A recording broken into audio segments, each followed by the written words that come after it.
Imagine a man living in a luxury home owned by his wife, driving a car her father gave them, and holding a management role in her family company. From the outside, Ryan looks successful, yet inside, he still feels he needs permission to live his own life. Whenever a major decision appears, Ryan waits for someone else's approval. During disagreements, one sentence hangs over him: "Without my family, would you have any of this?" The comfort around him begins to feel like a golden cage. Is Ryan fortunate or defeated? Is he truly wealthy or simply living inside assets controlled by other people? Is he being supported or quietly managed? And should a man feel ashamed for benefiting from his wife's family? The question reaches three forces that shape modern life: money, power, and self-respect. Money is more than an account balance. It can create the freedom to choose, refuse, leave, and live by your own principles. Some people say a man supported by his wife's family has failed. Others call marrying into wealth a form of success. Both views are too shallow. The real question is what he sacrificed, learned, and became after receiving the advantage. This story does not condemn people who marry into money, and it does not present marriage as a shortcut to wealth. It separates support from dependence, gratitude from obedience, and genuine dignity from fragile pride. Ryan grew up in a modest coastal town in Oregon. His father repaired industrial equipment, his mother ran a small grocery counter, and the family lived carefully without meaningful assets. His childhood was built around work and saving. Ryan was taught that a man must support himself and never rely on others. The lesson made him hardworking, but it also planted a fear of appearing weak, a fear that later influenced many of his financial decisions. After college, Ryan moved to Chicago and worked in building material sales. His salary covered a small apartment, bills, and occasional help for his parents. He was not the best salesperson, but he steadily learned negotiation and client management. At a business meeting, Ryan met Claire, the daughter of a respected real estate and construction entrepreneur. Her family owned rental properties and commercial projects, but Claire was practical, calm, and direct. Ryan noticed her judgment, not her money. They dated and married 2 years later. Some friends joked that Ryan had found an easy path to wealth. Others warned that when money is unequal, power in a marriage can become unequal as well. Ryan believed love belonged to the couple and wealth belonged to Claire's family. He did not plan to ask for anything. But married life is more complicated than wedding promises because assets bring ownership, expectations, and responsibility. After the wedding, Claire's parents let them live in a spacious downtown condo worth about $850,000. The property remained in Claire's name. Ryan wanted to refuse, but using the vacant condo would save nearly $3,500 a month in rent. Rejecting the condo simply to prove independence would have consumed much of their income in rent. That might look principled, but it could also be pride disguised as morality. Ryan accepted the arrangement because the financial logic was sound. A year later, Ryan's employer cut commissions. Claire's father offered him a sales management role in the family company at nearly 3 times his previous income. Ryan hesitated, fearing favoritism and family tension if he failed. Claire's father told him, "I can open the door, but your ability will decide whether you stay." Ryan accepted because he understood that an opportunity can be given, while results still have to be earned. For 2 years, Ryan arrived early, stayed late, learned the operation, met clients, and tried to prove he was more than the owner's son-in-law. Sales improved, major contracts were signed, and the couple's income rose quickly. They upgraded their car, traveled more, used better services, and joined wealthier social circles. From the outside, Ryan had the home, title, income, and network many young professionals dream about. Inside, Ryan became uneasy. The condo was not his. The role came partly through family connections, and several major clients came from Claire's father's network. The more people praised him, the more his success felt like an oversized suit. Claire's family did not deliberately belittle Ryan. They treated him well, and Claire never demanded obedience. But his insecurity made ordinary feedback feel like disrespect, slowly distorting the reality around him. When colleagues challenged his ideas, Ryan assumed they saw only the owner's son-in-law. When Claire reviewed their spending, he heard an accusation that everything came from her family. Normal conversations became personal attacks. The issue was no longer only money. It became a struggle over identity. Ryan made his first mistake, believing self-respect depends on where money comes from. Earned money is honorable, while supported money is shameful. Nobody begins from exactly zero. Some receive money, education, health, connections, citizenship, a strong community, or support from a partner. Every person enters adulthood from a different starting line. Support does not automatically make someone incapable, and earning everything alone does not automatically make someone good. What matters is how resources are used. The same $40,000 can fund status symbols or build skills, a business, and jobs. The important question is not whether you received help, but whether the help made you more capable or more passive. Ryan spent too much energy proving he was independent instead of actually building independence. He bought expensive gifts, paid every restaurant bill, and chased outside projects to look self-made. The spending appeared generous, but its real purpose was protecting an image rather than strengthening his financial foundation. A friend proposed an upscale restaurant. Ryan had no hospitality experience, but a stylish location and aggressive projections made the opportunity look irresistible. He invested about $55,000 without fully discussing it with Claire. The restaurant was busy for 6 months, then sales declined while rent, payroll, ingredients, and advertising kept rising. Ryan added another $25,000 to keep it open. A project meant to prove independence became a financial pit. When Claire discovered that their joint savings had fallen sharply, they argued. She asked why he had used shared money without agreement. Ryan said he needed to create something that belonged to him outside her family's shadow. Claire replied, "I never forced you to live in my family's shadow. You are the one who keeps seeing it." Ryan was furious, but later understood that insecurity can persuade people they are being disrespected, even when they are not. The restaurant closed after 14 months. Ryan lost most of the investment, and the friendship ended in blame. The failure led to his second mistake, believing that self-respect requires doing everything alone and refusing advice. Independence does not mean rejecting all help. It means thinking clearly, accepting responsibility, and refusing to make your supporters absorb the consequences. A mature person can accept capital while presenting a plan and owning the risk. Ryan was not wrong to want his own career. He was wrong to use an unprepared investment to treat insecurity. Ego-driven investing is dangerous because ego exaggerates opportunity, minimizes risk, and rejects uncomfortable evidence. After the failure, Ryan planned to leave the family company and take a lower-paying job. Before acting, he met Mr. Bennett, a retired chief financial officer known for direct, principled advice. Mr. Bennett asked, "If you leave tomorrow, earn 1/3 as much, but keep the same skills and character, will you become more respectable?" Ryan could not answer. Making life harder is not the same as becoming better. Self-respect does not come from choosing the most difficult road. It comes from behaving responsibly on whatever road you take. Poverty is not automatic virtue, and inherited advantage is not automatic corruption. One heir can destroy a company in 5 years. Another person can enter through connections, learn deeply, improve operations, and create more value than the previous generation. A starting position can be given. Lasting competence cannot be faked. Mr. Bennett's first question was simple. Without being the owner's son-in-law, would another company hire Ryan for an equivalent role? This separated the title he received from the capability he could carry elsewhere. The second question. If the marriage changed, could Ryan support himself with his own savings, skills, and income? The question did not predict divorce. It recognized that every adult needs the ability to remain stable when circumstances change. The third question, what measurable value had Ryan created? New revenue, lower costs, a stronger team, and expanded markets were evidence. A title on a business card was not. Ryan realized he did not need to escape opportunity. He needed to convert opportunity into portable ability. He studied finance, project analysis, and team leadership, and asked the company to define clear performance targets. He requested compensation tied to results, like other managers. He openly acknowledged that the connection opened the door, but asked to be judged by performance. Claire's father respected the request.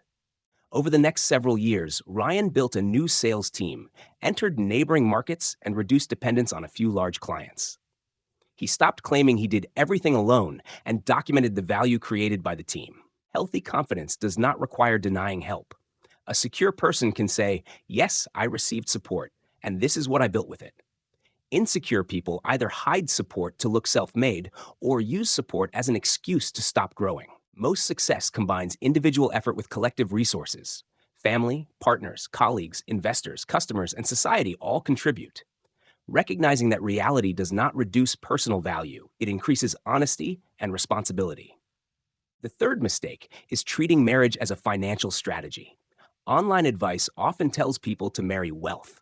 That language turns human beings into products priced by homes, income, and status. Money matters in marriage because couples must pay for housing, children, healthcare, and emergencies. But choosing a partner mainly for family assets is risky because access to a parent's wealth is not the same as ownership. Even when you use a mansion, car, or business, ownership and decision-making may remain with someone else. If the marriage, company, estate plan, or family relationship changes, the feeling of security can disappear quickly. Entering marriage to change your financial life means placing your future in variables you cannot control. Mature people choose partners for character, values, cooperation, attitudes toward money, and conflict management. Wealth should be an advantage, not the foundation. A marriage based mainly on financial calculation may survive, but deep trust is difficult. When someone knows they are loved chiefly for money, affection begins to feel like a contract whose terms can change. The fourth mistake is assuming the higher earner deserves more authority. Income may differ because one partner cares for children, studies, or supports aging parents. Money is not the only measure of contribution. One partner may earn more while the other manages the home, children, emotional stability, and daily operations. When income is used to dominate, money stops building the family and starts controlling it. This can happen in either direction. A wealthy husband may dismiss his wife, and a wealthy wife may dismiss a supported husband. The problem is not gender, it is how people use economic advantage. Ryan and Claire reduced tension by separating three categories: Claire's premarital property, support from her family, and assets the couple built together. Clear ownership prevented vague arguments. They created a joint household account and contributed according to income rather than forcing equal dollar amounts. Major investments from shared funds required both approvals. Money became a cooperation system, not a ranking system. Ryan built a personal emergency fund, not as preparation for divorce, but to avoid complete dependence. Claire also maintained her own career and assets. They stayed together because they chose to, not because either person was trapped. The fifth mistake is believing financial clarity signals distrust. Transparency does not destroy love. Ambiguity often does. When ownership, responsibility, and expectations remain unclear, each person creates a convenient interpretation. One partner may think a parent's gift is joint property, while the other sees only temporary use. One may believe marriage eliminates separate ownership, while the other wants to protect premarital assets. Silence lets both assumptions grow. Serious couples should discuss more than monthly income. They need conversations about debt, assets, parental responsibilities, housing, children, investing, spending, insurance, and what happens when one income disappears. Large family support must be named correctly: a gift, loan, equity investment, or right of use. Undefined money can become leverage years later because memories and expectations change. If parents say a home is for both spouses, but legal title names one person, expectations may diverge. Business funding requires clear management rights, and permission to live in a home is not ownership. Clarity protects relationships. The sixth mistake is confusing gratitude with submission. Ryan should appreciate help from Claire's family, but gratitude does not require agreement with every decision, tolerance of humiliation, or surrender of his career and parenting choices. Families should not use money as an invisible contract for unlimited control. A gifted home can become expensive if it buys influence over careers, children, spending, and friendships. Fairness also applies to the giver. If someone accepts investment capital and uses it carelessly, calling every question interference is not independence. Supporters may request transparency about the supported project, but they do not own the recipient's entire life. The recipient deserves personal dignity and choice while remaining responsible for commitments. Mature boundaries sit between control and irresponsibility, balancing rights with obligations. The seventh mistake is measuring masculinity only by financial provision. Many men believe earning less than a wife means failure, and family support means lost status. That belief creates constant pressure to prove worth with money. A man may do valuable work, care for children, live responsibly, and keep developing, yet feel useless because his income is lower. That pressure can push him toward risky investments, premature borrowing, or status spending. Mature masculinity is not always earning the most. It is taking responsibility, keeping promises, facing reality, and staying present during difficulty. Temporary support does not erase dignity when a person has a plan and contributes. A high earner can still lack integrity by lying, avoiding responsibility, or humiliating others with money. Self-respect is not a public image. It is how you live when nobody is watching. Ryan remained in the family company, but he stopped waiting for others to arrange his life.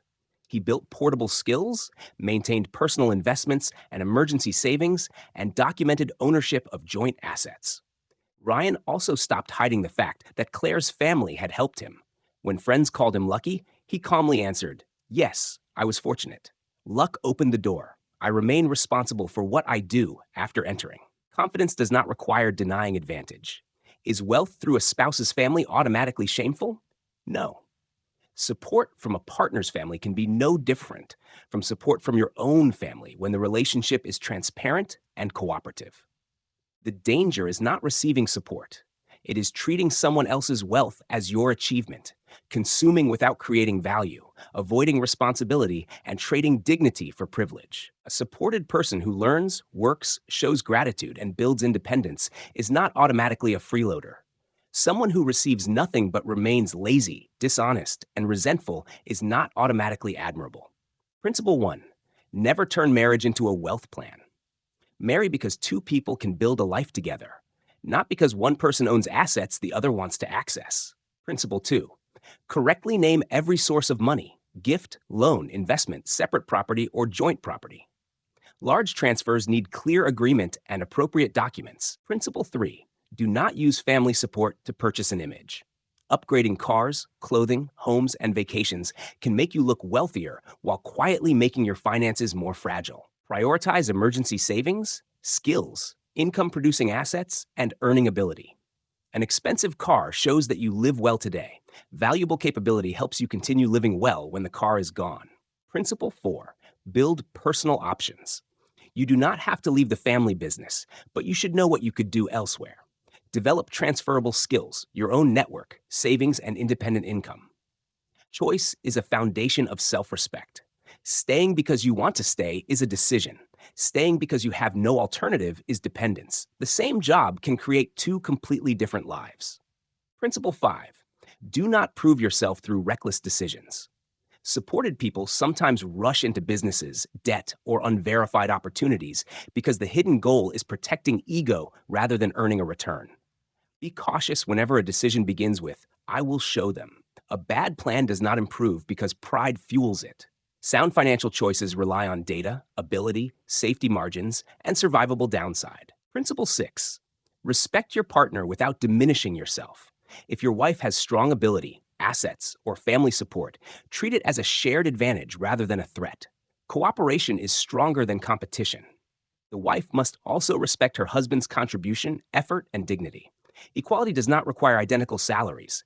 It requires equal voice and mutual respect. Principle 7. Establish boundaries with both families. Gratitude does not mean allowing relatives to participate in every decision. Couples must decide which issues invite advice and which remain private. When relatives interfere, the spouse connected to that family should defend the boundary.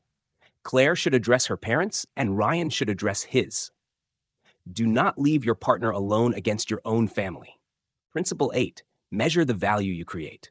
In a family business, define responsibilities, goals, results, and compensation. A large title does not create large ability. Track revenue, costs, team quality, customer satisfaction, and whether operations work without you. If the company and your capability have not improved, you may be holding a position rather than creating value. Principle 9. Define dignity through responsibility, not ownership. A renter can live honorably, while a person given a home can live irresponsibly. Property does not replace character. Self-respect appears in keeping promises, treating weaker people well, accepting failure, and using advantages responsibly. Starting lines are unequal. Some inherit assets while others need a decade to build their first serious savings. We cannot fully control what life gives us, but we can control our response. Receiving help is not shameful.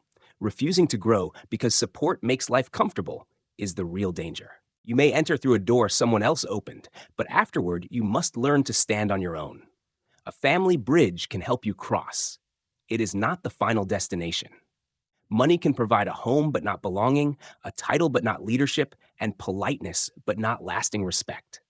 Respect is built through time, results, responsibility, and conduct. The right question is not whether Ryan became wealthy through Claire's family. The right question is who he became after receiving the opportunity, grateful yet independent, capable rather than merely comfortable, productive rather than entitled. Could you remain stable if favorable conditions disappeared? That answer matters more than friends' comments, social judgment, or whose name appears on the deed. Responsibility determines dignity. Real wealth is not simply access to many assets. It is the ability to create value, care for people you love, choose your path, and face yourself without inventing a false story. When a spouse's family supports you, do not feel inferior. Be grateful, transparent, and use the advantage to grow. When others receive more support, envy will not close the gap. Ability, discipline, and time can. Do not search for a wealthy spouse as a ticket to an easy life. Behind family assets may sit expectations, cultural differences, obligations, and power struggles outsiders cannot see. Become a person of value before searching for a person with assets. Enter marriage to build together, not to be maintained. Turn support into a foundation, not a bed that puts your ambition to sleep. Thank you for listening. If this story clarified money, marriage, power, and dignity, share the video, subscribe to Financial Mindset Academy, and turn on notifications. We do not promise quick wealth. We learn to understand money, people, and ourselves.